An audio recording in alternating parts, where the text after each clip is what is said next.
Mesdames et messieurs, bonsoir. Bienvenue dans cette grande interview avec notre invité très spécial, Monsieur Bertrand Badi. Monsieur Bertrand Badi, bonsoir. Bonsoir. Nous sommes très heureux de vous avoir ce soir pour la deuxième fois chez Mohammed International Network dans la grande interview. Ce soir avec vous, nous allons parler des élections aux États-Unis. Le 3 novembre 2020, il y aura les élections aux États-Unis entre Joe Biden et Donald Trump. Alors, l'Afrique, la plupart des Africains jurent sur le miracle Trump. Et la question de ce soir, c'est Donald Trump, une chance pour l'Afrique. Comment vous trouvez? Alors d'abord, je pense qu'il faut être beaucoup plus prudent parce que quand vous dites les Africains, il nous manque des instruments rigoureux de mesure des opinions et je ne suis pas sûr que ce qui se dit effectivement dans une certaine presse représente l'Afrique dans son ensemble ou même dans sa majorité. Il y a un certain nombre de prêcheurs télévangéliques qui sont extrêmement tonitruants, qui font valoir leur soutien à Donald Trump parce que celui-ci appartient à la même sensibilité. Je pense par exemple à ce fameux prêcheur nigérian, voilà. Oyakilome, par exemple, mais il y en a beaucoup d'autres. Ça ne représente pas l'Afrique dans son ensemble, dans sa diversité, dans sa complexité. Ce qu'il faut voir, peut-être, pour introduire le débat, c'est trois éléments. Le premier, un relatif dédain de l'Afrique de la part de Donald Trump. Voilà. Jamais la diplomatie américaine a été aussi discrète en Afrique. Alors évidemment, chez certains, ça peut donner l'impression d'une non-ingérence, mais je ne suis pas sûr que ce soit le fin mot de l'histoire. Ça m'amène à mon deuxième point, à savoir que Trump ne s'est jamais caché d'un certain mépris et quelquefois d'un mépris injurieux pour l'Afrique. Oui, il a même qualifié l'Afrique de pays de merde. Et malgré voilà, j'aurais pas osé le dire. J'aurais pas osé le dire. Donc, ce serait un peu paradoxal de croire que sur la base de telles affirmations, la majorité des Africains se retrouvent derrière lui. Et puis, il y a peut-être un troisième élément, c'est-à-dire il y a probablement en Afrique un courant de déception dans la manière dont les puissances, en général, les vieilles puissances, se comportent à son égard. Et cette déception frise le dépit, et quelquefois le dépit peut conduire certains au paradoxe, mais on est très loin de l'idée que le continent africain est derrière Donald Trump. Est-ce que cette ingérence-là, le fait que Donald Trump ne s'ingère pas d'une façon explicite en Afrique, dans les affaires africaines, est-ce que ce n'est pas cela, ce que les Africains aiment bien? Parce qu'il y a tellement eu d'ingérence de puissances étrangères en Afrique, comme si on traitait l'Afrique comme un bébé éternel qu'on doit nourrir à tout moment. Est-ce que ce n'est pas ça, ce que les Africains, bon, cette autre Afrique-là qui adore Trump, voudraient bien voir? Oui, enfin, encore une fois, adoration me paraît bien exagérée au-delà de quelques prêcheurs télévangéliques. Mais ce que vous dites pose effectivement un grand problème de relations internationales, qui est de définir la manière dont doit se construire le rapport à l'autre dans un système international où, que ça plaise ou que ça ne plaise pas, tout le monde dépend de tout le monde. C'est-à-dire, il faut bien comprendre qu'on est dans un monde où les Africains dépendent du reste du monde, mais où le reste du monde dépend aussi des Africains. C'est-à-dire qu'on n'est plus dans la période coloniale, ni même la période hiérarchique, où il y avait une oligarchie qui gouvernait le monde, et c'est pour ça que ceux qui en sont nostalgiques échouent. Nous sommes dans une période que l'on appelle la mondialisation, la globalisation, où tout le monde dépend de tout le monde. Et notamment, il y a un point bien précis, qui est que le vieux monde a besoin des ressources naturelles et des ressources minérales de l'Afrique. Et de même, le vieux monde est obligé de regarder avec étonnement comment l'Afrique a réussi à résister à l'offensive du coronavirus, là où celle-ci a abouti à un désastre aux États-Unis.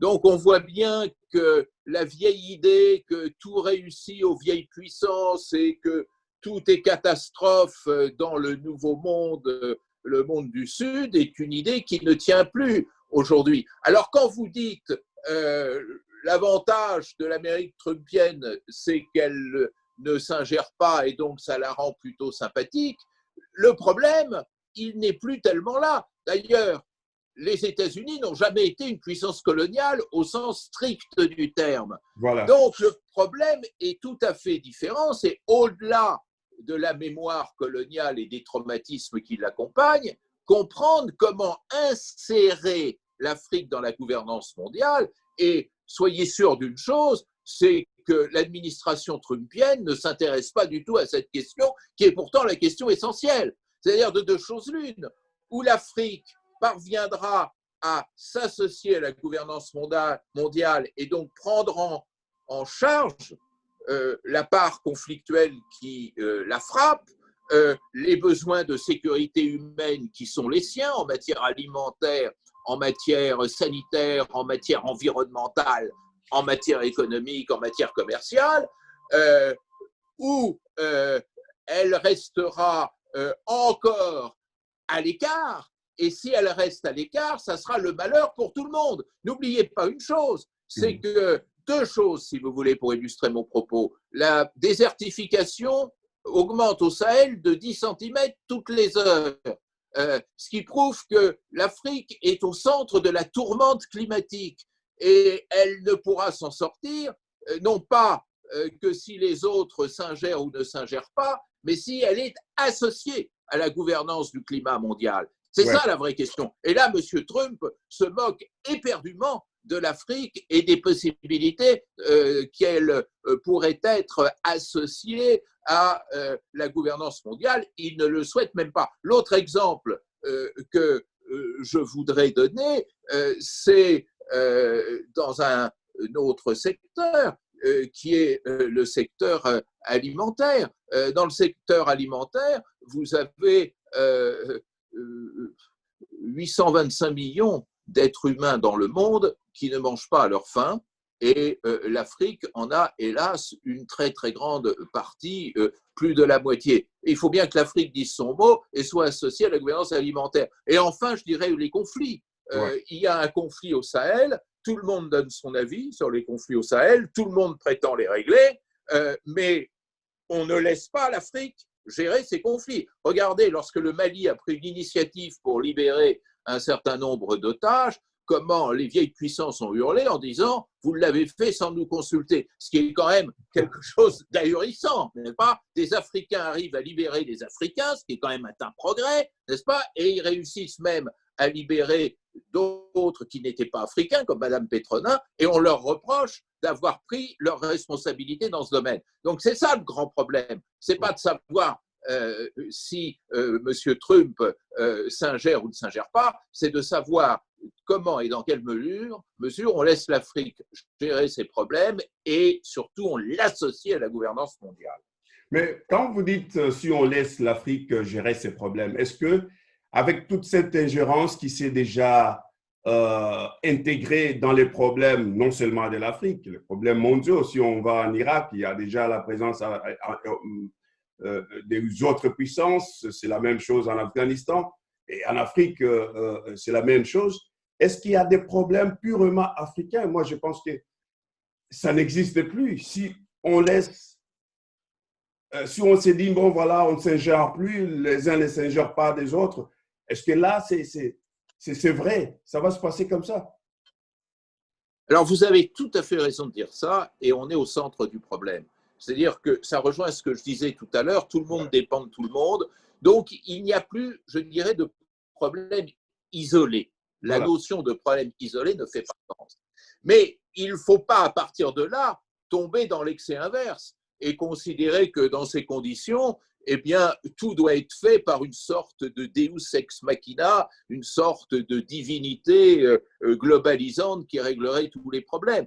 Les conflits en Afrique, c'est aussi des conflits liés à l'intimité des situations africaines. Il y a une dimension locale dans la conflictualité au Sahel, la rivalité pour la terre, la désertification qui progresse. Alors la désertification, c'est de la responsabilité de l'ensemble de la planète, mais les circonstances dans lesquelles la désertification chasse les éleveurs des endroits où ils faisaient paître leurs troupeaux, ça c'est de la responsabilité des acteurs locaux.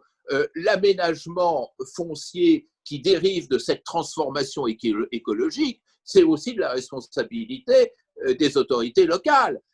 Et quand on parlait des otages tout à l'heure, le fait qu'un des plus hauts responsables maliens, politiques maliens, M. Diallo, ait été retenu en otage, ça intéresse quand même au premier chef les autorités maliennes. Si un jour un politicien ou une politicienne française était pris en otage en France, on n'irait pas reprocher à M. Macron de négocier sa libération tout de même. Il faut avoir en tête ce rapport des choses et quand même admettre en même temps que tout le monde est dans une situation d'obligation de coopérer dans le monde actuel, mais laisser à l'Afrique aussi la gestion de l'intimité de ses problèmes. Mais, M. Bertrand Badi, je dois rappeler que vous êtes professeur émérite des universités à Sciences Po Paris, vous êtes spécialiste des relations internationales, mais prenons les démocrates. Nous avons eu Barack Obama, nous avons eu Bill Clinton, et ce qu'on reproche, c'est que la plupart d'intellectuels africains reprochent aux démocrates, c'est qu'ils s'aventurent trop dans les affaires. Quand ils arrivent en Afrique, ils sont dans les affaires. Si on regarde la plupart des grandes entreprises, c'est sous Bill Clinton, ça a été fondé à Arkansas, c'est le lieu de naissance de Bill Clinton. Donc, vous voyez, là, est-ce que les démocrates, on doit encore espérer qu'ils amènent quelque chose de bien, de l'idéologie même démocratique? Alors attention, c'est assez compliqué. D'abord, l'ingérence venant des États-Unis n'est pas le seul fait des démocrates. Rappelez-vous d'un certain George W. Bush, qui était républicain et qui était à la tête de ce courant néoconservateur qui avait pour emblème le regime change, c'est-à-dire amener les autres régimes à changer de manière à se rapprocher de l'idéal démocratique américain. Ce qui veut dire quoi? Ça veut dire qu'il y a à la base du credo américain un messianisme qui, depuis la nuit des temps, depuis les premiers colons de la terre américaine, depuis le Mayflower, considère que ce peuple est élu de Dieu et a une mission divine de libérer la terre entière. Ça, c'est autant chez les républicains que chez les démocrates. Vous avez raison de dire que les démocrates ont, de ce point de vue-là, de manière très contemporaine, joué un rôle particulièrement actif, mais encore une fois, les républicains, tels George W. Bush, leur ont donné parfaitement la réplique. Alors, ce qui maintenant doit être pris en compte, c'est que le Parti démocrate est en train de changer. Et il faut être très attentif à cela. Vous avez remarqué pendant les primaires démocrates que le courant de gauche était extrêmement fort. Tout à fait, avec Bernie Sanders ou Elizabeth Warren, c'est-à-dire deux candidats qui, au départ des primaires, étaient considérés comme très lourds et très importants. Et ce qui est important de noter aussi, c'est que, notamment Bernie Sanders, qui pourtant était un homme assez âgé, était fortement soutenu par les jeunes. Oui, c'est-à-dire qu'il y a un renouvellement générationnel au sein du Parti démocrate qui conduit ces nouveaux courants à s'éloigner de cette vieille tradition paternaliste et d'ingérence Et notamment, le discours de politique étrangère de Sanders et de ses partisans était un discours beaucoup plus ouvert sur un nouvel ordre mondial, comme déjà le laissait un peu présager le discours d'Obama, qui était infiniment moins interventionniste que ne l'étaient les prédécesseurs que vous avez pointés, notamment William Clinton ou même jusqu'à John Kennedy lui-même, n'est-ce pas? Ouais. Rappelez-vous l'Alliance pour le progrès lancée par Kennedy au début des années 60. Et donc, Biden est confronté aujourd'hui à un dilemme. Est-ce qu'il suivra sa pente naturelle, qui est plutôt traditionnelle, et la machine du Parti démocrate, qui est également plutôt traditionnelle, ou est-ce qu'il va tenir compte de ces nouveaux courants de gauche? Et ce que l'on voit, c'est qu'il est en train d'accomplir la synthèse entre les deux. C'est-à-dire, il sait très bien que pour gagner, il faut qu'il ne perde pas le contact avec l'électorat de Bernie Sanders, avec les soutiens de Bernie Sanders, qui risqueraient de s'abstenir, et s'ils s'abstiennent, de favoriser l'élection de Trump. Donc, on a un nouveau profil programmatique chez Biden qui n'est plus du tout l'interventionnisme traditionnel, mais qui est une sorte d'accommodement qui peut, on ne sait pas, il faudra voir, mais qui peut ouvrir une nouvelle page dans l'histoire du Parti démocrate. Monsieur Bertrand Badi, est-ce que les démocrates ne prennent pas les choses comme étant une affaire déjà acquise? Quand je vois par exemple Joe Biden qui doit dire à un électeur noir, voilà, vous êtes noir, pourquoi vous devez voter Trump? Est-ce que ce n'est pas déjà bien calculé, ça va de soi, parce qu'on est noir, parce que donc on doit choisir les démocrates? Alors là, vous mettez le doigt peut-être sur l'autre dimension de cette élection, à savoir le rôle que jouent ceux que l'on appelle aux États-Unis les minorités ethniques.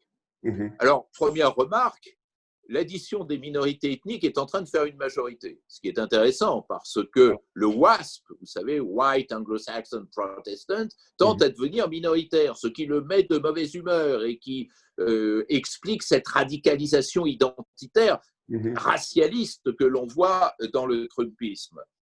Et cet électorat noir, depuis Kennedy, et on peut ajouter aussi l'électorat que l'on appelle latino aux États-Unis, ces électorats minoritaires, depuis Kennedy, ont tendance à voter plutôt démocrate. La maladresse, et ça je vous l'accorde, de Biden, c'est de l'avoir dit. Alors, écoutez, c'est évident, vous n'avez pas le choix. Bon, ce qui est d'abord une infantilisation, pour reprendre un terme que vous employiez tout à l'heure à un autre propos, et c'est une façon aussi de se croire en terrain conquis. Mais véritablement, nous savons aujourd'hui qu'on ne peut pas gagner une élection aux États-Unis sans soit une mobilisation forte de l'électorat, et j'aime pas beaucoup ce terme, mais c'est comme ça qu'on l'appelle aux États-Unis, soit au contraire, si on est républicain, un sans une abstention très forte de cet électorat. Si cet électorat s'abstient massivement, ben le candidat républicain va gagner. Si cet électorat se mobilise fortement, c'est le démocrate qui va gagner.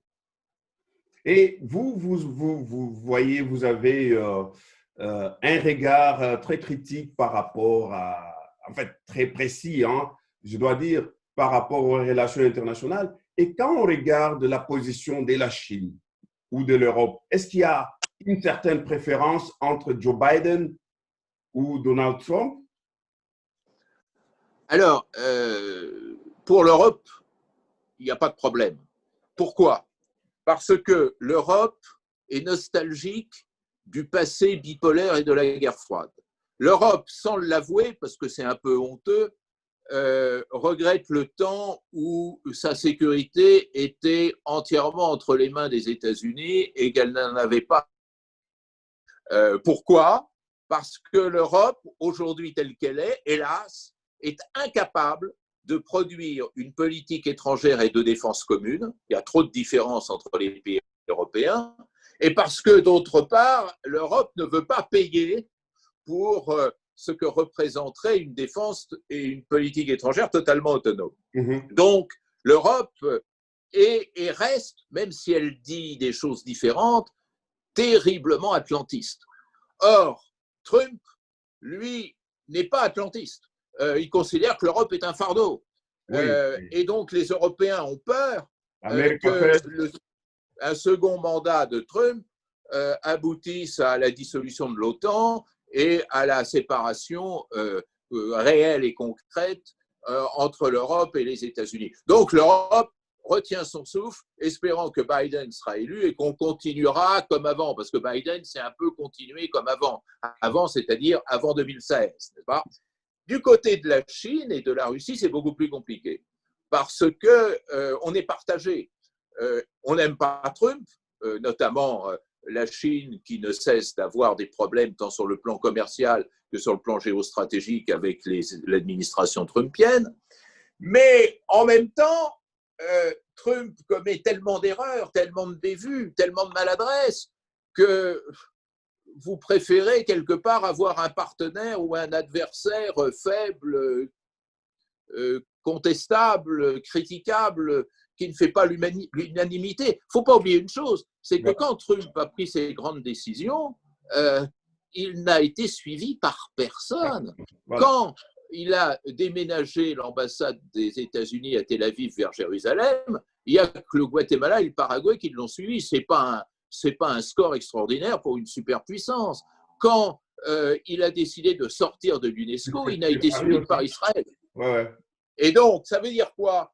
Ça veut dire que Trump n'est plus un modèle, que Trump n'est plus un leader, et notamment n'est plus le vrai leader du monde occidental. Là, la Chine et la Russie, on ne peut pas se frotter les mains. Donc, qu'est-ce qui vaut mieux? Avoir face à soi un produit qui est peu efficace et qui ne fait pas l'unanimité des autres, ou avoir quelqu'un qui reconstituerait le bloc occidental et avec qui il serait peut-être un peu plus facile de parler, parce que c'est très difficile de parler à Trump. Ça explique les hésitations et peut-être que le cœur russe et chinois balance. Merci, M. Bertrand Badi, professeur émérite des universités à Sciences Po Paris. Vous êtes auteur de plusieurs ouvrages. Nous avons toujours été heureux de vous recevoir chez nous. C'est un honneur que vous nous faites. Merci et bonne soirée chez vous. C'était un plaisir. Merci à vous. Merci.